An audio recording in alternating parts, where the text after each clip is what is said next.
Wherever you go, whatever they get into.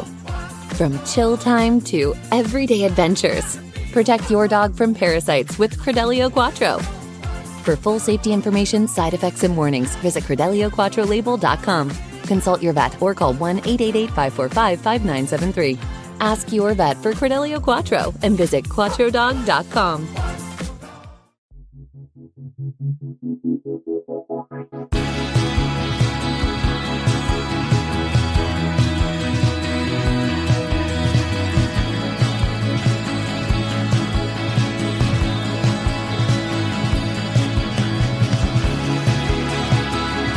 Listening to 100 Words or Less with Ray Harkins.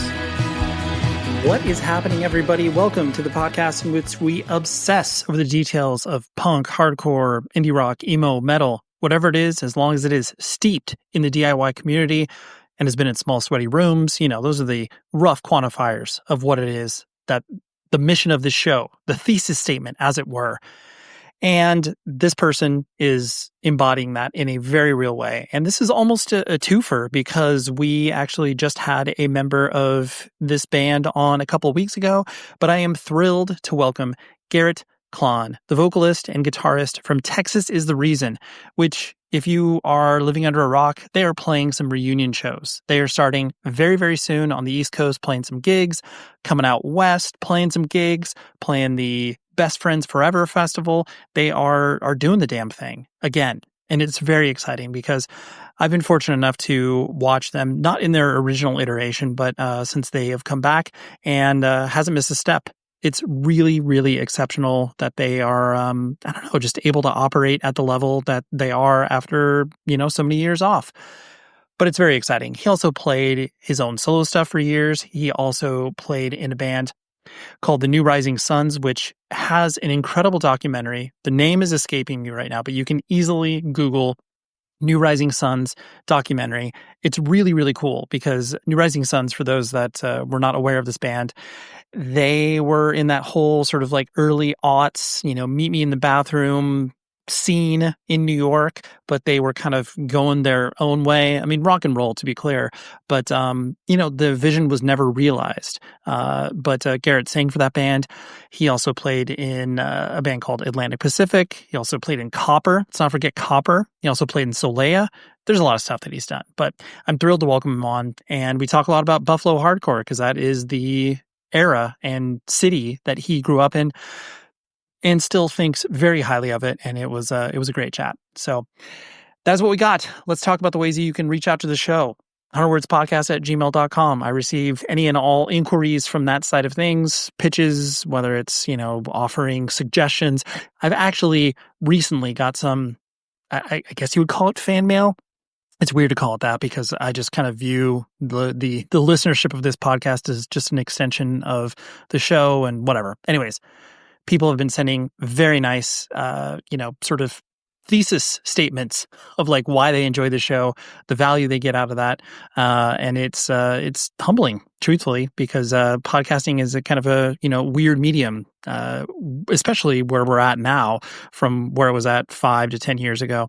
I'm thinking about that a lot now because, clearly there's a lot of people consuming on video. And does that make it less intimate? Like, does that just completely change the format? And, there's so many ways that we can go. But anyways, point being, you can email the show, 100wordspodcast@gmail.com. You can tell that I've been kind of thinking about this, right? Also, if I sound a little bit different, that's because I'm traveling right now. So I'm recording in a hotel room, and them's the breaks, okay? I have microphone, will travel, and that's what we're doing here because the show must go on, right? You can also leave a rating and review on the Apple Podcast page or simply just leave a rating on Spotify. All of those things help out tremendously, gets caught in the algorithm, recommendations, all of that game that is played. But yeah, that helps tremendously. And also engaging with the sponsors on the show. There's a reason that I do these host-read ads on this particular show for companies that I love. Support them because they are doing the Lord's work. They're providing cool, goods and services for you to pay attention to. And that's why I'm working with them. So let's talk about weekly recommendations. I have a link in the show notes where I compile all of these recommendations week over week to make sure that it doesn't necessarily have to be like brand new music, but something that you are, hopefully can engage with and have a playlist, have a place to point to be able to be like, all right, I'm going to dip in there. I'm going to listen to this music. And that's truthfully the best way that I know that I find out about stuff is via friends, not necessarily the algorithms or seeing a band's name on a flyer. All of those things are helpful, but just a way for us to connect on music because that's why we're all here. The weekly recommendation this week is from a band called No Joy, who is actually an old friend of the show. I had Jasmine White Glutes. Her sister is the vocalist for the metal band Arch Enemy, but she has been doing her own version of like indie rock, shoegaze stuff for many, many years. And I had her on the show, probably about 10 years or so ago, maybe even a little bit longer. But she is awesome. I really enjoy the work that she has done with her band, No Joy. But anyways, the record is called Bugland. It just came out a couple weeks ago. It is exceptional. It is a great piece of work. You can tell this has been in her brain for a long time, and being able to sort of put out in the world and exercise it, not only probably feels good for her, but we get to consume this cool art. It definitely falls along the same lines of what she has been doing, except it's just a little more expansive, a little more experimental, but it is exceptional. So if you like any of that, sort of like modern shoegaze stuff, I can guarantee you will find value in the No Joy record called Bugland. So check it out. And let's talk to Garrett Klahn right now. Like I said, Texas is the Reason is back playing shows, maybe potentially writing some new music. Maybe I'm teasing that a little too much or wanting that to, actually happen. But regardless, they are on tour. Check them out all across the country. Buy tickets because it's going to be awesome. I'm seeing them when they come through Southern California at the Observatory. I want to say 2-3 weeks. So like mid-September. I'm very excited about it. So let's talk to Garrett right now.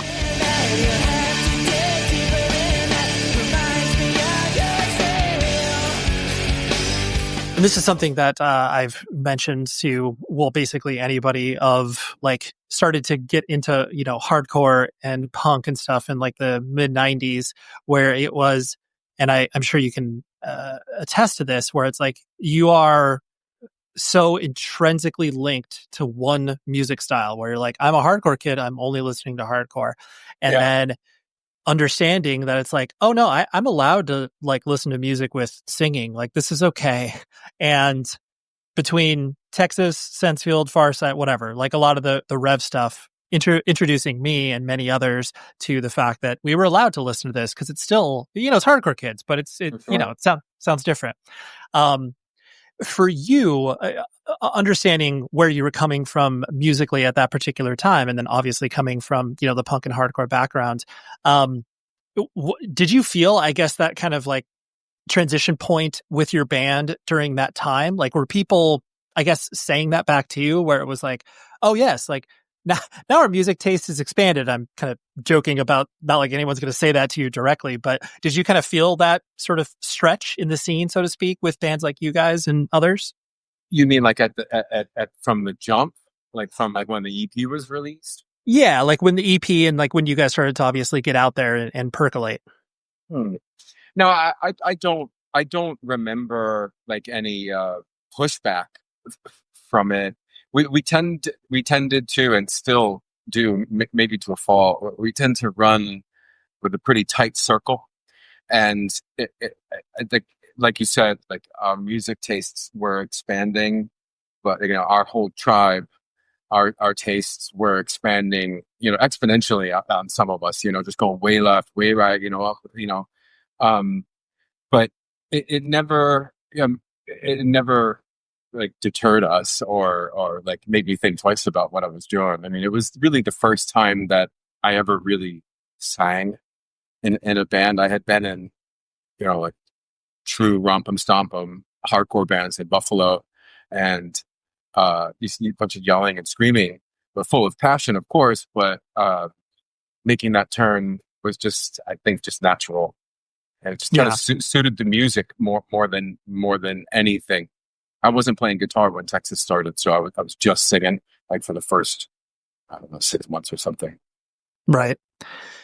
And correct me if I'm wrong, but when you obviously got pulled in to sing for Texas, like, was that actually like at the EVR, like warehouse slash like house, or where were you getting No, pulled in?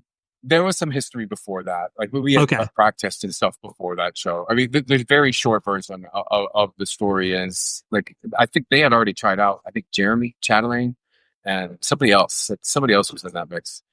So the three of them were already doing stuff as, I don't know what songs they had, but like they were playing music. But I was already friends, distant scene friends with both Norman and Chris via their respective bands at the time. I booked a lot of shows in Buffalo. I had my childhood home to myself a lot, so a lot of the bands stayed at my house. Chris stayed at my family home, and I think Norman did once too. But we were pen pals, Norm and like old school pen pals, pen to paper, with a stamp and an envelope. And he had let me know that there was songs brewing. And on an ill-fated trip back and forth to Baltimore, going to see a girl, on my way back to Buffalo, I cut the trip short, and I went and I met up with Norm. We walked down to 12th Street and visited Scoots at Angelica Kitchen. And then I think the next day we drove out to New Jersey to practice. So there was some history before that show. I'm way too OCD to get off a train and go play a show. Sure. Right. Yeah. You're like, I'm relaxed, but I'm not that relaxed. Yeah, even at 20 years old. Sure. Totally get that. Talk to me about your time in Buffalo. I know, like you mentioned, obviously that was, where you cut your teeth in regards to like getting exposed to independent music and everything like that. And, were you, I presume you were frequenting Home of the Hits and like, Wow. Took my breath away, dude. What do you know about Home of the Hits? Well, I think anybody that has toured, and I fortunately toured in bands for years, but like getting pointed to that mecca and then being like, this is just a dude's house. I'm like, this is cool. You said the right word, mecca. Yeah. The owners and like the proprietor and like the main employees there, they were sent from the heavens above to guide us Rust Belt boys and girls like through the dark, cold 9-month winters of Buffalo, man. Like, yeah, bless that place. But I forgot your question. You just totally lost me by saying, "Oh, it is." No, I had to put a little, sprinkle some of that dust. Yeah, exactly. But getting exposed to all of that stuff, were you finding out about it? I mean, obviously skateboarding, I know, is a huge entry point for many people, but like, how were you finding out about stuff in general up there? Was it, Well, you just said the two words. I was skateboarding to Home of the Hits. Okay. Like, honestly, like, and on the way I lived way out in the sticks, kind of the north towns, and Home of the Hits was just on the border of being in downtown Buffalo. But the trail went through, multiple, a couple buses, a little fake Buffalo subway experience. It went past an old proper magazine spot, like Barnes and Noble. It's called the Village Green. Not only did they have like a zine section, they had records, but they also had just like one of the most pristine back alley curves that we worshipped. Like it was just such like, I mean, that Village Green it is. But anyway, you'd stop at Village Green, pick up some stuff, skate a little bit, and then you go down to Home of the Hits. And like that was really the only place. There were other record stores, yes, but that's where I went. Like it was either the back of Thrasher magazines, fanzines, or Home of the Hits. That was it. And then of course, like the coveted trading of records in high school at shows. Mm-hmm. But all skateboarding and all music stores, really normal, I would imagine. For people of a certain age. Well, yeah, but I think to your point, it's like those spaces that have to be created, outside of the home. It's like far enough away to, be away from prying eyes, but then also like obviously have that subculture where you're just like, I literally don't have enough money to buy all of what I want. I could just Yeah, yeah, There's yeah. no shortage Yeah, of like curiosity. we all had a stack of to buy at that store that Eric Van Rysdam, EBR, who is still one of my nearest and dearest friends, who was like the main employee there, would just give us shit every time. Are you buying any of this anytime soon? Like stacks of CDs and tapes, T-shirts and posters. Like every other time, we'd be like, that instant shirt, the Bonds of Friendship shirt. I swear next week I'm coming to get it. I swear, Eric. That's so And then, good. like you go in there and, we would drop our demos off, like my first band, like we would, the four of us would pile in the drummer station wagon and like make the, the walk, the holy walk down to Home of the Hits and present, and they of course had a local demo session. So, like they just gave and gave and gave. Right. And you probably like the pinnacle of success for you as you started to play in bands, like was getting your demo sold in Home of the For Hit. sure. Oh yeah, like having our flyer up there and like going in there, having them put up the flyer, coming back an hour later, putting it in a better spot. Like it was just, like we had it down. Like they were, bless those Jen and EBR. Like, they were just, we would have been lost without them. I don't really know where I would have gone otherwise. Mm-hmm. Yeah. And later on, they a bunch more sprouted with, I'm sure, equally as important to whatever neighborhood that they were in, but Home of the Hits was it for us. Yeah, that's cool. And with, like going into high school and like clearly having obviously that music bug that's already in you, did you care about school? Like how did your parents react to you getting into all this weird stuff? Like what was what was that like? I didn't give a shit about school. I was really irresponsible in that aspect of my life at that age. All I cared about was music and skateboarding. And God bless my mom. She's a single mom who worked 3 jobs, so she was never home enough to give me shit for it. So I got away with a lot. I did, but it, I wouldn't change it.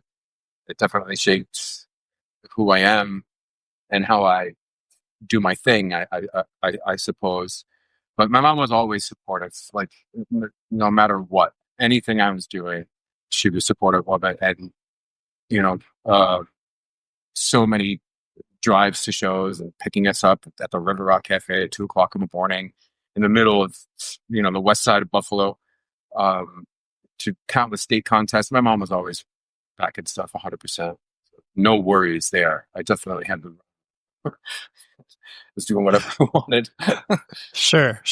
Was there a hope that you could, turn pro from a skating perspective? Because I know that was obviously a dream for many kids as they started to get into that stuff.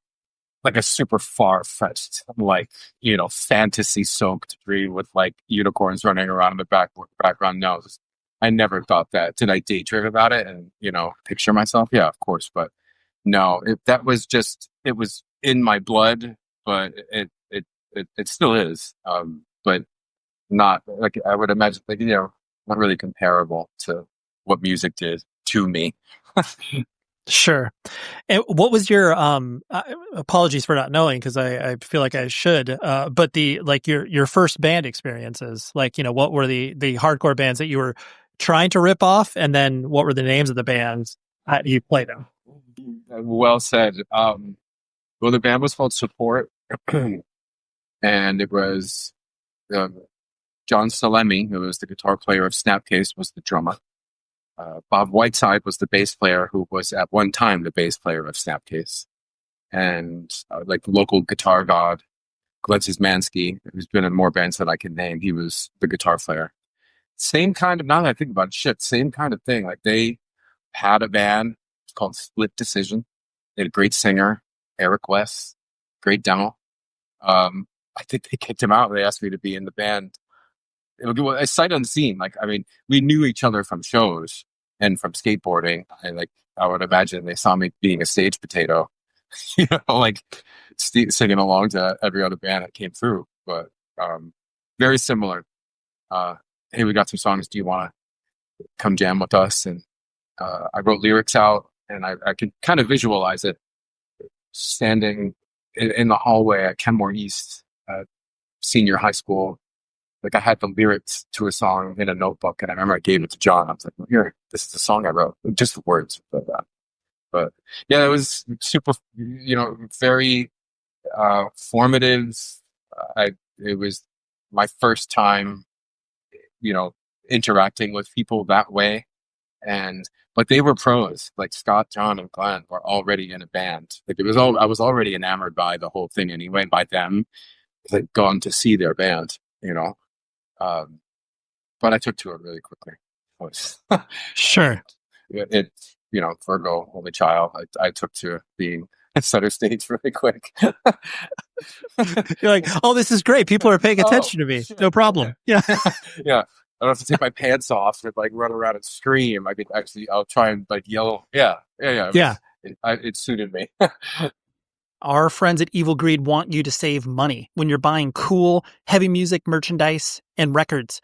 Use this promo code REUNION for 10% off that is specific to this show. But the reason why I want you to go to evilgreed.net is not only for the discount, but they are an amazing web store solution provider for bands and record labels. They're based in Berlin, Germany. They ship worldwide, and the shipping rates to us here in the States are just top shelf. Not expensive. Let me just put it that way. But I don't care if you're into bands like, Knocked Loose or Blood Incantation or Chelsea Wolf or any of the stuff on Flat Spot Records. They have it all. And that's what makes them such a cool shop. They're owned and operated by hardcore kids, metal kids, people who embrace weird, heavy music. And that is why I love them. On top of the fact that it really does bring a level of nostalgia to me when I go to their website where I'm like, wait, I can get all of this from one spot? Oh my gosh, this is incredible. So again, go to evilgreed.net, use the promo code REUNION. That gets you 10% off of your first order, and you will be able to save and get rad stuff, whether it's exclusive colors of vinyl, short sleeve shirts, long sleeve shirts, sweaters, like they got it all. So go to evilgreed.net and enjoy. Well, I always found Buffalo fascinating too, because it was a perfect place for, bands, like you said, that are on their way to New York City and obviously need another place to play. But It was like you had that Canadian scene that was obviously popping off in the early 90s. Yeah. So it's like all of those. I mean, Chokehold basically could have been from Buffalo. Like Totally. Like we like hanging out at their house in Hamilton. Like it was just like, we would go across the border en masse. And that was just back when like Passport Patrol would just, like I'd be smoking a cigarette and just be like, go ahead. Like no passport checks. And then they do the same thing on the way down. Like when they'd come and play, they'd all come stay with us. And it was a really beautiful time for sure. A lot of cross-pollination. And like I said, word got around that it was, Buffalo was the spot to be hitting, not just a pass-through city. Right. That's cool. Well, yeah. And you got Muddy Taco as well. I mean, you can't avoid that. Dude, you're blowing my mind. Holy cow. That's good. I'm glad I can, touch all the Buffalo hot spots, so to speak. There's a couple more. I mean, I'm sure we've got some time. You could blow my mind again. That's good. And what, like you said, playing in bands, and not everybody starts to take the next logical step of being like, oh, I want to put on a show, or I want to take photos or whatever, like get more involved. I mean, people get more involved just by purely attending shows, but what motivated you to, I guess, take that next step and be like, yes, I want to put on shows and I want to be, this kind of person within the scene? Well, it was more, I definitely was a hanger-on as far as putting the shows on. Like I said, I happened to know, I had a lot of connections within the scene. And if I'm being honest, a big part of it was getting my band on the shows, like getting my band to open the show. But I was mostly just, I more helped corral, make the flyers, help at the front desk. It wasn't really about, I definitely didn't look at it as like a heroic move or anything. It was just, I wanted to see Farside and Iceburn on the same night, that type of thing. And we were, another thing that Buffalo was really lucky and blessed with was the early promoters of our scene, like Brian Foister. Like he was the most approach. He was just one of us. He happened to be a couple years older than us, but he just had this aura like on show nights at the River Rock on like a fucking Tuesday night when it was like Bold, Gorilla Biscuits, Dag Nasty, and Soulside. Like, those were the kind of shows that were coming through Buffalo in the late 80s. And, it was definitely, I wanted to be a part of it, but it was selfish in a way that I wanted to see that show. And I knew the rest of our friends wanted to see that show too. But definitely made, it made me respect the way, as I got older and started actually touring, it made me respect promoters and people working the door and bartenders. It had an effect on me to where it wasn't like showing up to venues being a dick and being like, oh, who's this? But, it was more, it made me have respect for the game, I suppose, like, I never saw behind the scenes before until we started putting on a couple shows. I didn't do many, but, once you see kind of the inner workings of it, it's a team sport. Yeah, absolutely. So many things have to play together in the same box. Totally. Yeah. And it is a thankless job, but you reap the benefits of, like you said, either getting your band on the show or being able to bring cool bands and develop relationships outside of your city or whatever. But yeah, like there's definitely, once you get exposed to that, you can never turn your brain off from that, where it's like, oh, there's work. There's a lot of hard work involved in actual work involved. Yeah. Like I remember there's a pretty infamous show in Buffalo, a shelter show where there was a big kind of riot. And Railhead played that night. Remember Railhead? I do. It was Darren Walters. They were on Relapse Records. No, it was it was what J Tree turned into, and I met them there. And then the next time I met Tim Owen, who was also there that night. It was when I moved into Equal Vision Records. Like when I moved to New York City, I shared a bunk bed with Tim Owen at EVR on 26th Street. That was my first bedroom in New York City. And I remember talking to Tim about it. Like, I don't know, the top funky at the bottom. I'm like, remember that show in Buffalo? Like fucking Step Brothers or something. Wasn't that crazy? That's incredible. I love that. Was, like you said, music swallowed you up, and that was, pretty much the focal point. Was there any conceit of being like, oh, here's my life path outside of music, like, or was everything that you did to make yourself available for the fact that, like, I'm going to pursue music, whatever that may mean?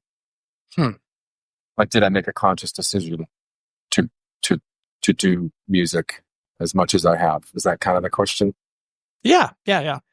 No, I didn't.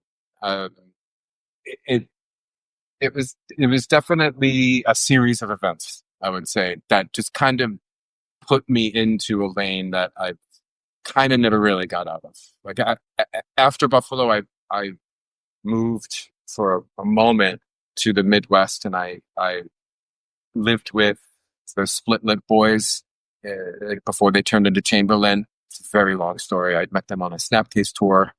I was a roadie, and we had a van mishap, and we ended up being trapped in Lebanon, Indiana at a dollar inn for about a week. And the Split Lip Boys lived kind of close, so they came and would pick us up and take us back to their parents' house and feed us, let us go to the mall, and then drive us back to the hotel. Anyway, I've stayed friends with the Split Lip guys, and when I moved down there to kind of, freeload for a little bit, the scene was so different there, but it was not in a bad way, or it was just another level up. They were even more fucking serious about music. They were even more intent on making shit happen. And I don't know, maybe I was just numb to it in Buffalo because I was immersed in it. But they seemed to have just a different angle. And I was lucky to be around the Split Lip guys when they were writing For the Love of the Wounded, and like just and I kind of watched them morph a little bit and turn into kind of, like, I don't know. And they had a really deep connection with the Louisville scene, the Endpoint guys and gals, and who had a connection to what I considered then kind of the the old timers of Slint, Crane, and it if anything, like my time in the Midwest kind of solidified the fact that I wanted to continue making music. And I wasn't making any music in the Midwest. Like, I was just skateboarding and going to shows and, being a teenager. Honestly, I wasn't really doing much. But by the time I left in Indiana and went back to Buffalo for a hot minute before I came to New York, like when I moved back to Buffalo, then I started a couple different bands that definitely were different for Buffalo. Way more melodic. I discovered the Sensefield cassette, the yellow one with the green print on it. Duncan from Endpoint brought it back. Like I watched Duncan's Cap or something when Endpoint went to California, and he came back, and I remember he showed me the tape. He goes, "You are going to like this."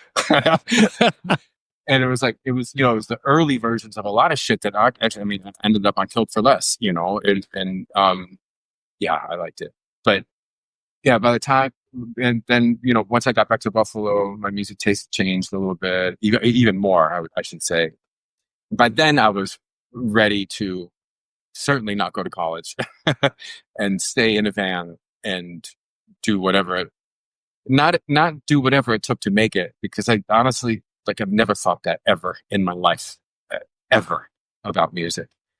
But I had gotten the bug enough to where just like, well, this is what I'm doing now, and pursue that. That and only that. Yeah.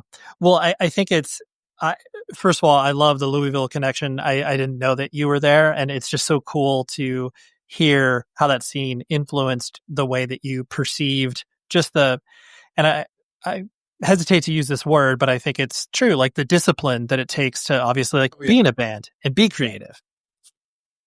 And I think it's one of those things where it's like once you learned like whatever you were able to glean from that, and then obviously apply that to all your musical endeavors, it just like that that idea of like, I don't care what exists in my life, whether it's, being a bartender or whatever, but like, as long as this is here and I am focused on this is what will create the most happiness for me.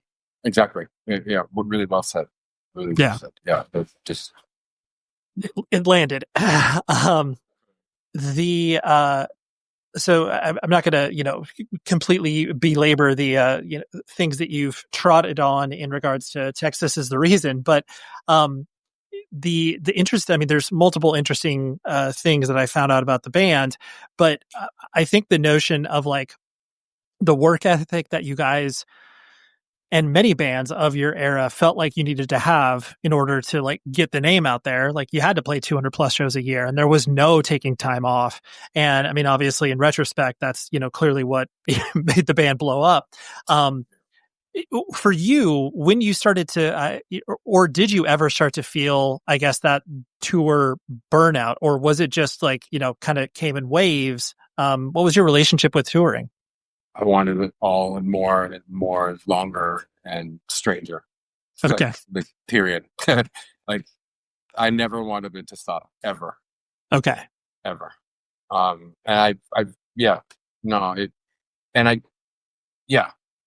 That's the only way to answer it. Sure. I only feel differently now because I'm a little older. Sure. I need short bursts.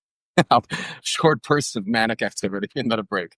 But back then, and really up until COVID, honestly, like that was, I truly didn't stop, really, ever. Like, since there was a minute between, like, when the New Rising Suns stopped making music.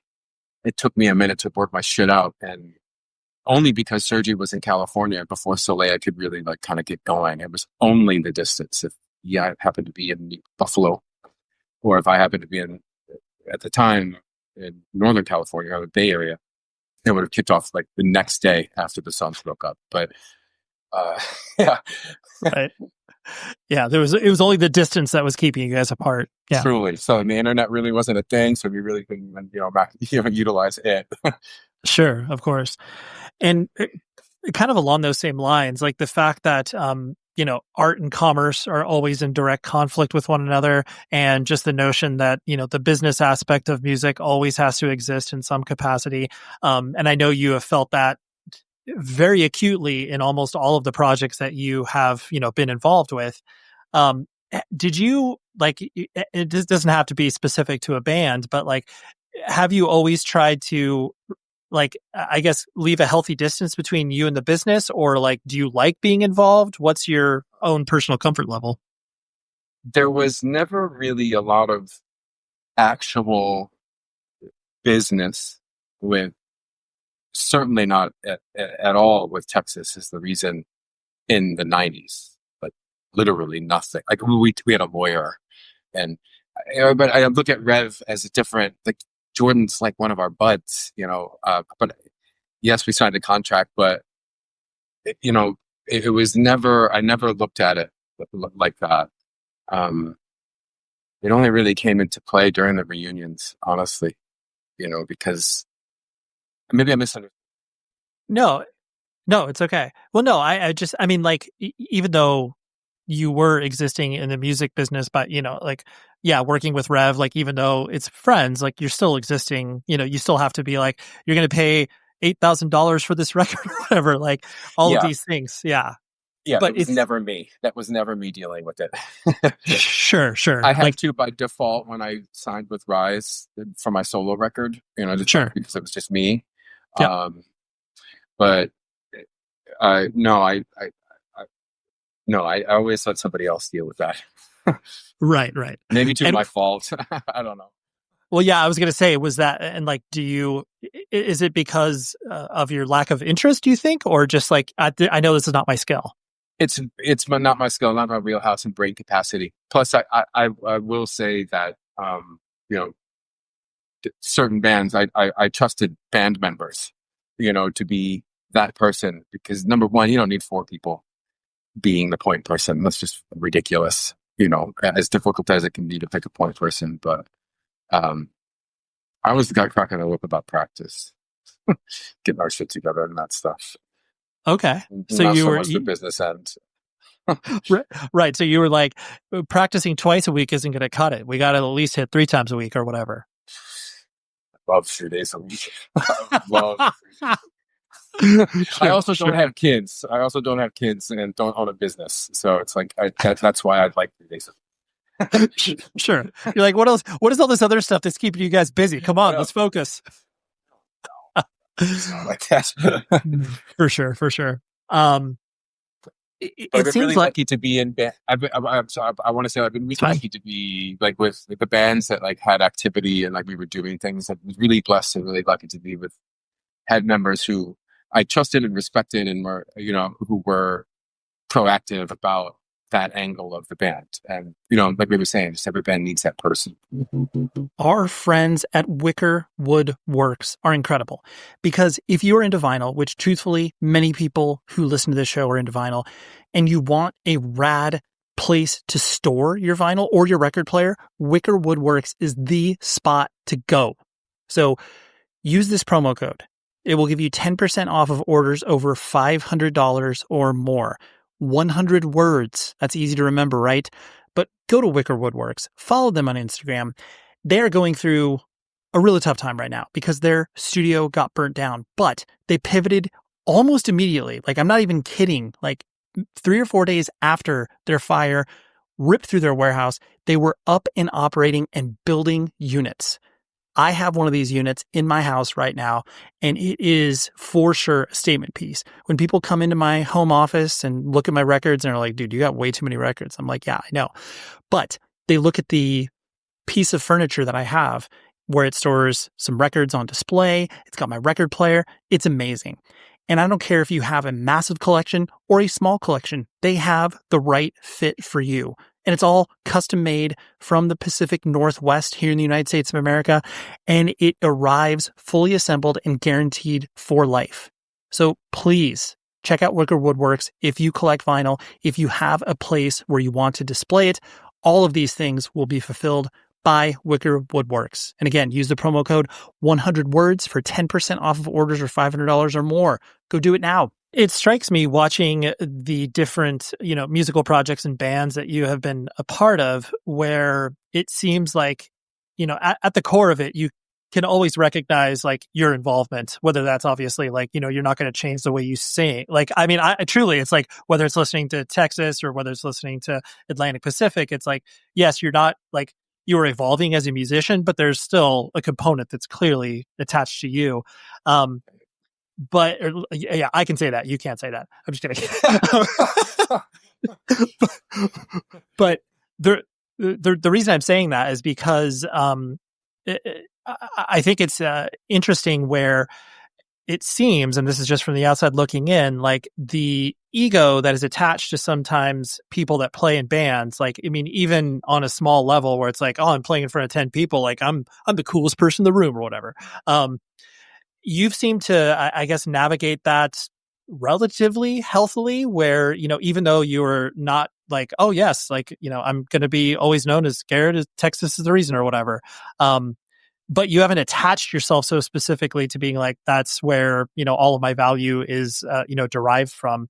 I realize that's a long-winded way of me asking, like, like the sort of ego implications that happen when you play in a band. How have you navigated that?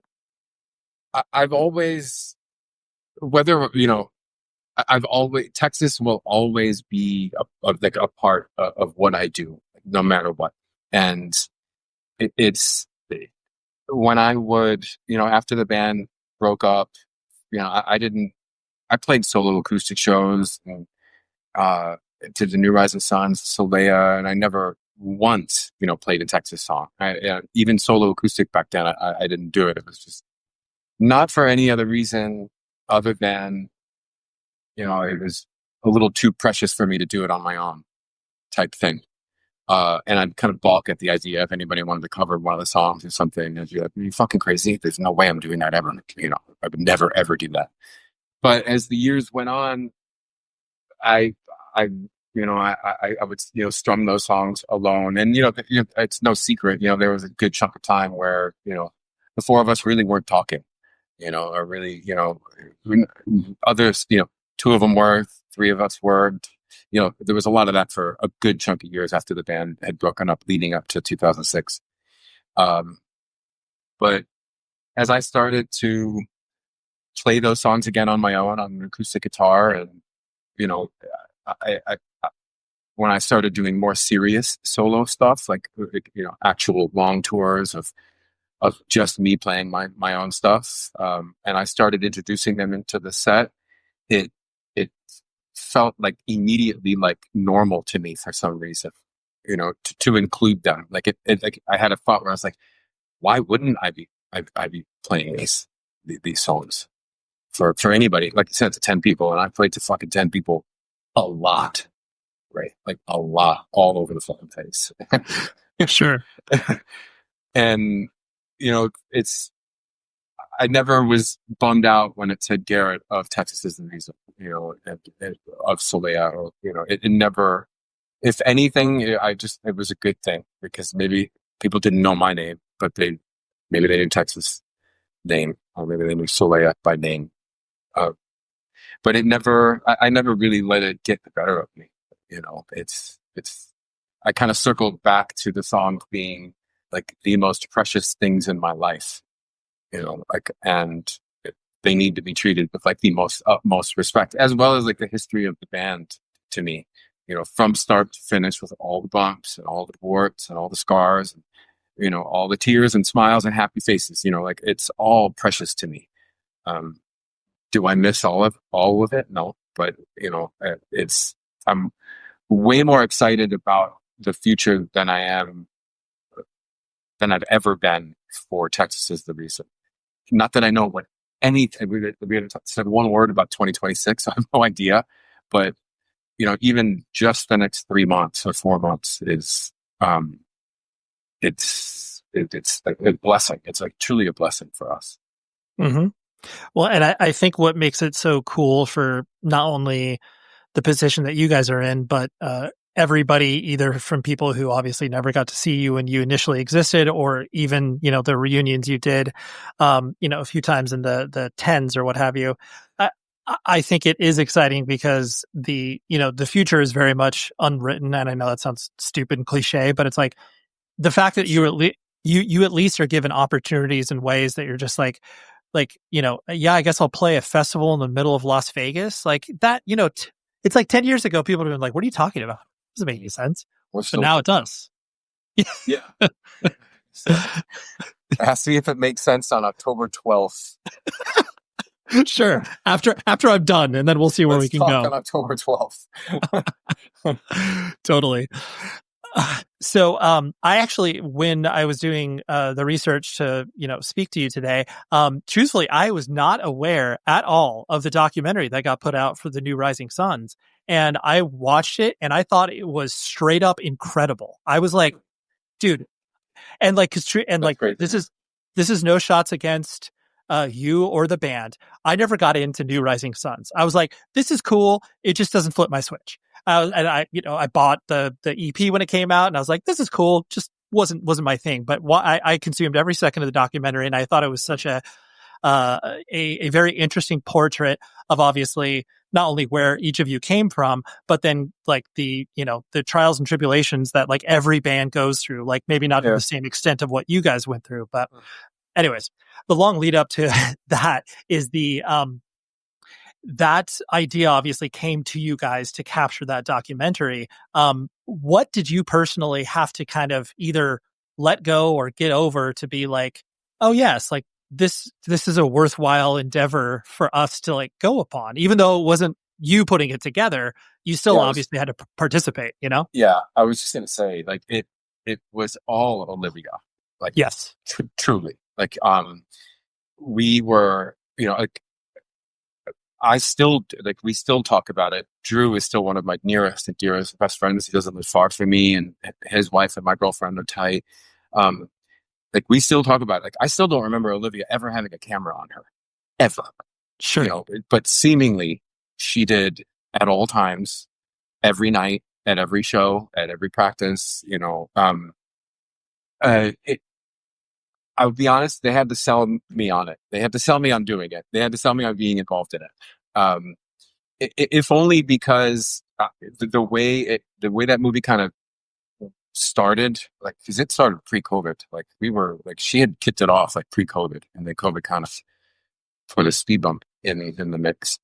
But there was a lot of strife in that band, and a lot of ups and downs over the years. So a few arms had to be twisted to get involved. But at the top, like when the movie was initially started and kind of leading into COVID, like it was definitely more about us, like our band, which I couldn't really get behind. I love the band, I respect the band, I'm happy and proud of what we did, but I'm just like, who the fuck wants to watch a 45-minute hour movie about the new Rising Suns? Who does? It then kind of, with more input from us and like months and months and months of work on it, it definitely morphed into what it is now, where it's kind of like you kind of touched on it. It's like, I think anybody with any interest in underground music, alternative music, or even like who were there when Nirvana popped, like it's like you said, you devoured it. Like, I could watch, like, I don't like the Kinks. I've never liked the Kinks. I'll watch every documentary about the Kinks. Like, I never liked the Who. I'll watch a documentary about the Who and fucking pause it and, zoom in on shit. Like, she really nailed it, I think. And just like the overall, what she was trying to achieve. I really think that she nailed it. And I think she did a good job with it. And I'm super happy that there's like a living scrapbook that I have now of that time, because, it was picture phones, like it was, memories are foggy that far back. And, the work, the heroic work that she did, like that woman just really did it all herself. It's Rockabilia time, guys, and that's because I'm spending so much money on Rockabilia recently. And truthfully, you can only use this promo code once, and I've used it. And this promo code will give you 10% off your order, 100 words or less. And that will get you 10% off of the order that you place if you are into hardcore, if you're into metal, if you are into punk, mainstream rock, hip hop. They got it all. If you want to buy a Queen shirt and an Atreyu shirt, they got you. I laugh because that's the range that they operate in. Above all that, they officially license everything. So that means the bands get paid, you get high quality merch, and you don't have to go through these awful, awful companies that sell, your Red Bubbles, or if you buy a shirt on Amazon. I've told my mom on more than one occasion to not buy my son band merch off of Amazon because all that stuff is not officially licensed and will be blown out in the wash after one cycle. We don't need that. We want you to go to rockabilly.com, use the promo code 100 words or less for 10% off your order. And just go ahead and enjoy the site. The contextual representation, like, because truthfully, it's like I never put you guys in context with, like, obviously the, what's affectionately known as the indie sleaze scene now, where it's like that, like, I just never thought about it in those, right? Because I mean, no one did at that time. Yeah, exactly.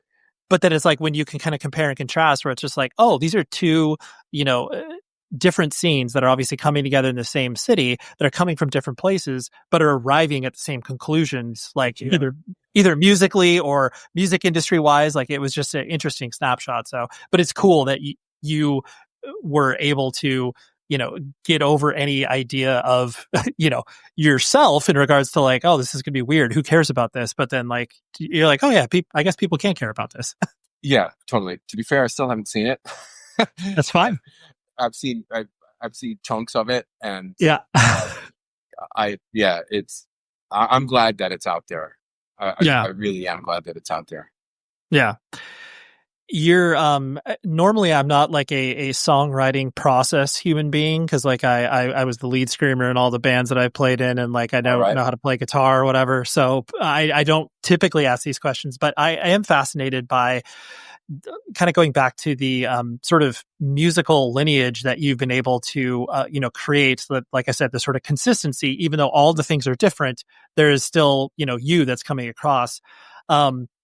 Do you feel like, each of the projects and the way you create music is in like totally different headspaces, or is it, or is it kind of always trying to harness the sort of emotion behind whatever you're trying to create, or is it just a mixture of all those things?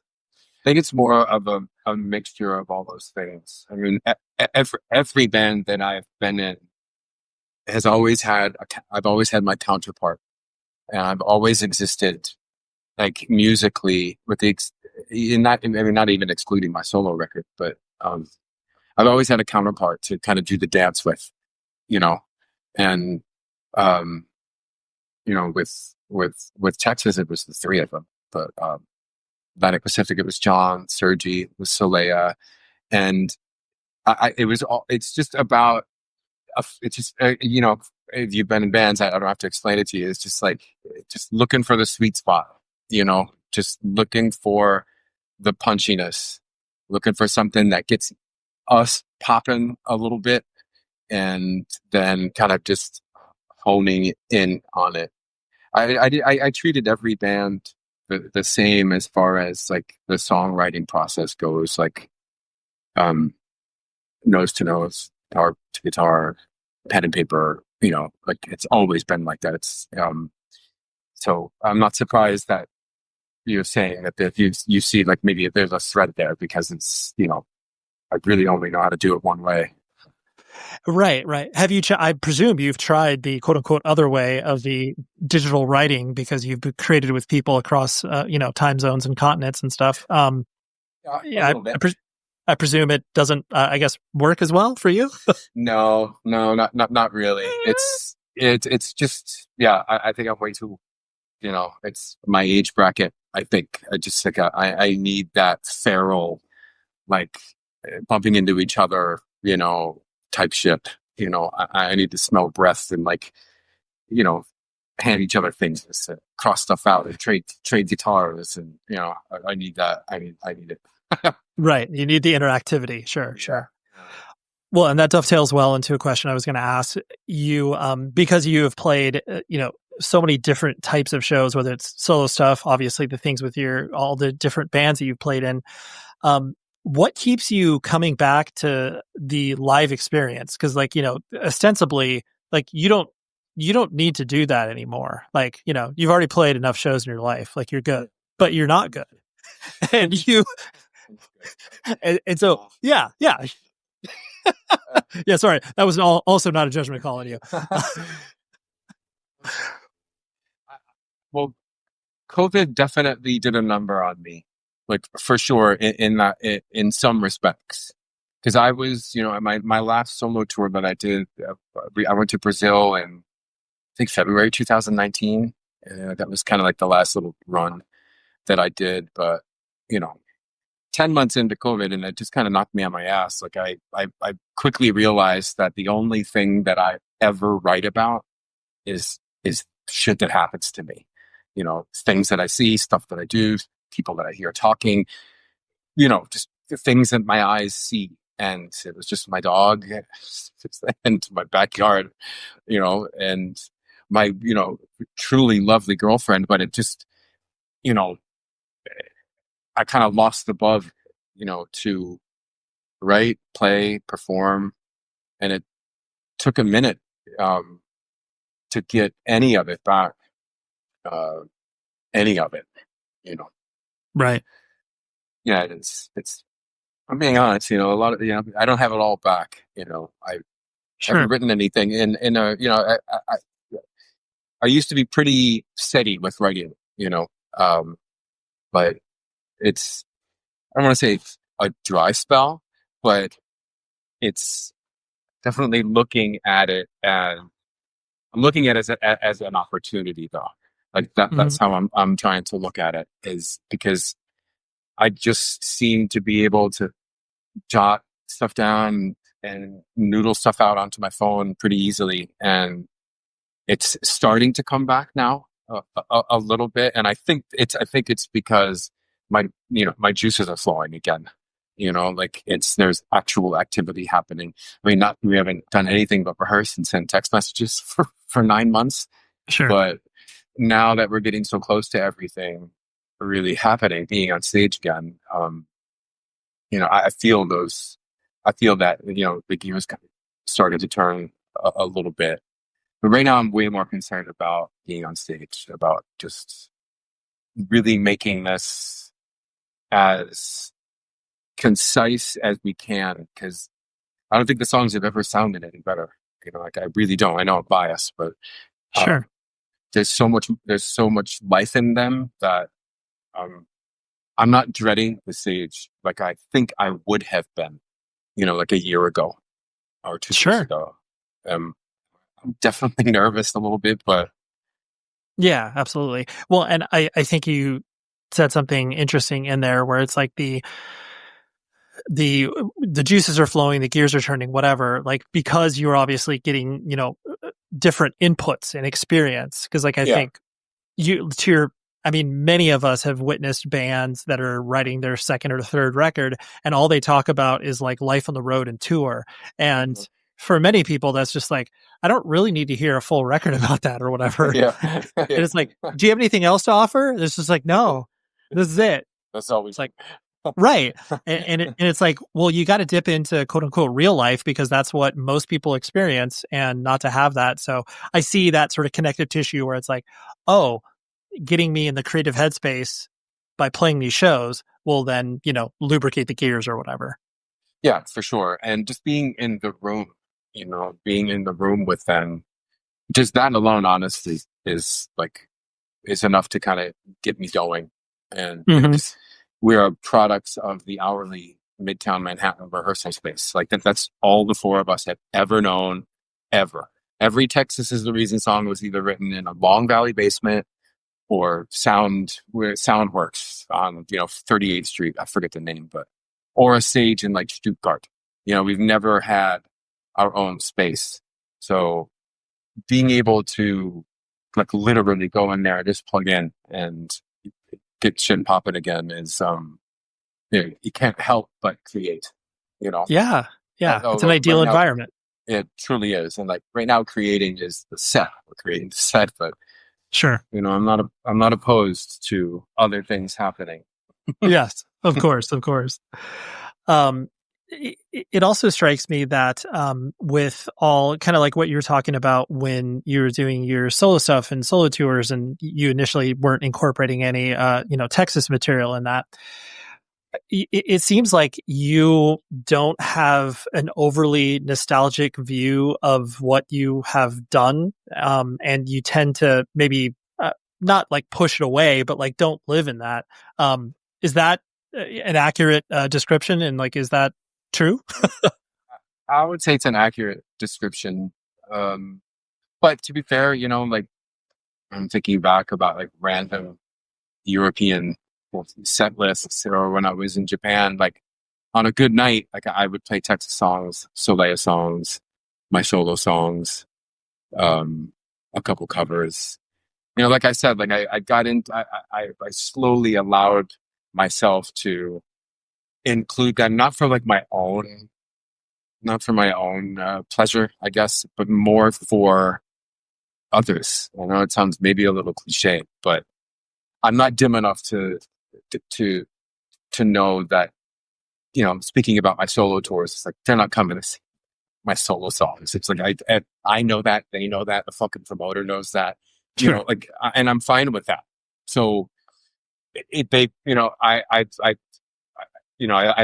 allowed the songs to become part of me again. Like I just let the wall down and just like, they're just as much a part of you as you are of the songs. So why not? Mm-hmm. Yeah. But it's,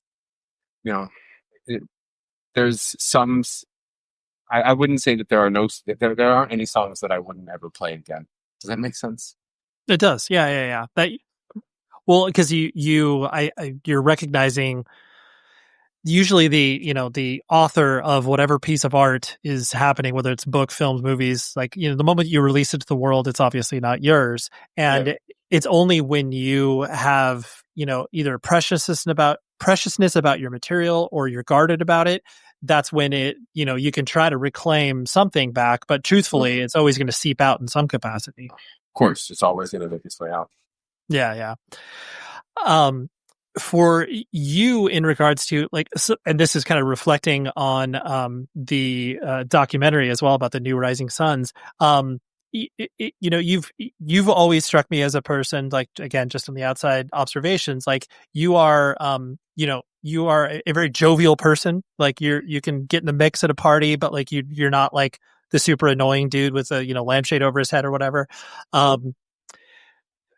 Has that kind of affable nature of who you are, have you had to protect yourself in ways that people are obviously interacting with your art and are like pouring out their heart and soul to you, and then kind of like that, like, oh, I can't be as easily approachable and that sort of stuff? I don't know if you've had to navigate that, or is that a thought process that you've had to go through?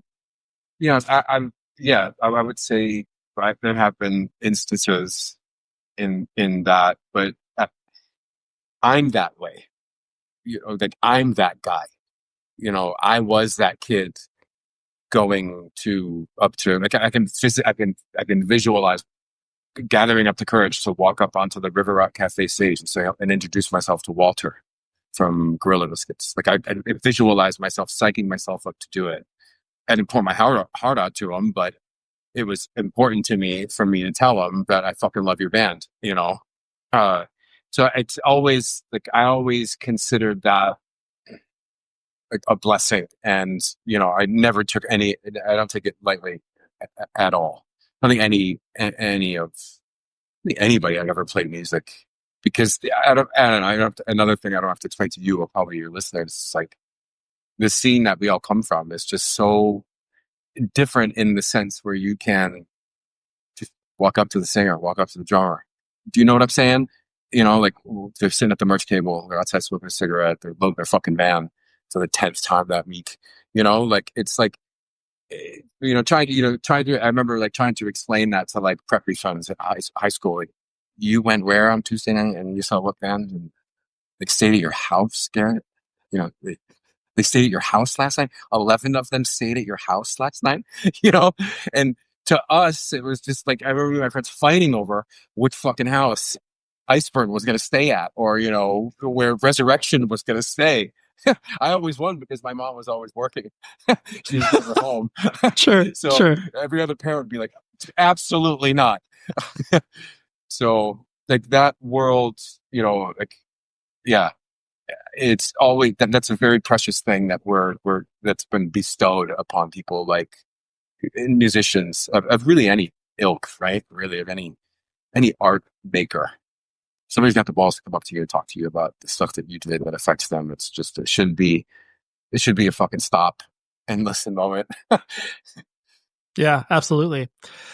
The last question I'll put is kind of putting you on the spot, but and there's no wrong answers on this, so let's be clear. Okay. Because obviously we've been talking a lot about the Buffalo scene that you grew up in, and clearly Buffalo has been a large part of your musical upbringing. What are some bands, beyond, like, we obviously, we know the Snap Cases of the world and stuff like that.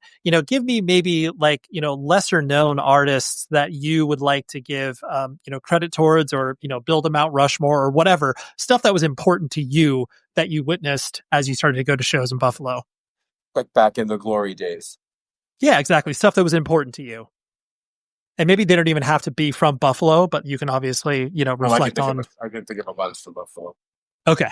When the Revelation Records kind of all-star tour came through, actually, I just remembered something.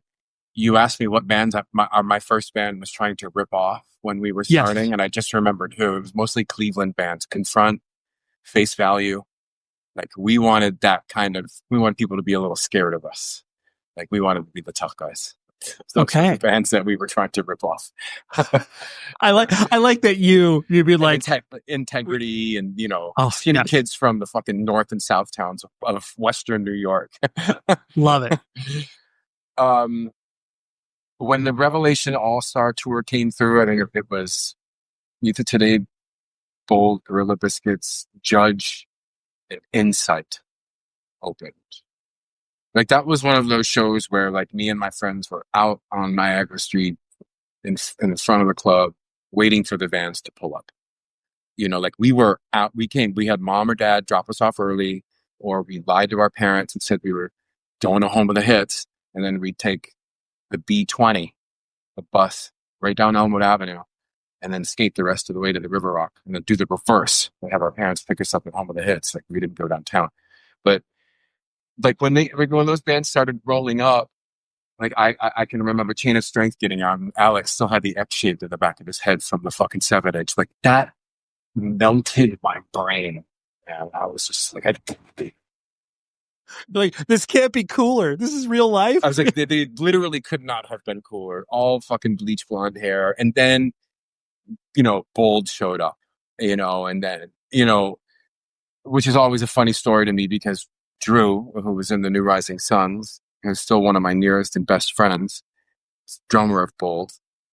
I moved in with Drew before the New Rising Sun started. Like I had the Bold Speak Out poster on my wall as a fucking teenager. Right. You're like, why are you living with me? Yeah. Yeah. He looked like a Greek, Italian, god all cut. Like it was on my wall.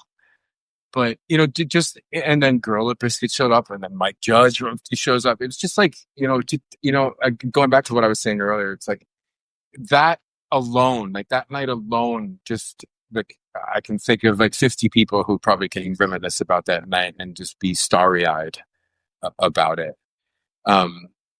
But back then, bands that stood out for me, Shadow Season. Oh, never heard of them. It was Turning Point, post Turning Point, I believe.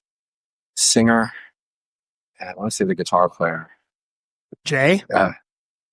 Daly would nail this. Let me just get this all in one quick text sentence and with an eye roll emoji after it, you idiot. But back then, Drift Away. Do you remember Drift Away? I do remember Drift Away, yes. Cassette. Put me on the spot. No, it's okay. It's okay. It's on the tip of my tongue. SoCal band. Okay. We can get this out. Against the Wall? Is it Against the Wall? Shit, it's in my brain. It's okay.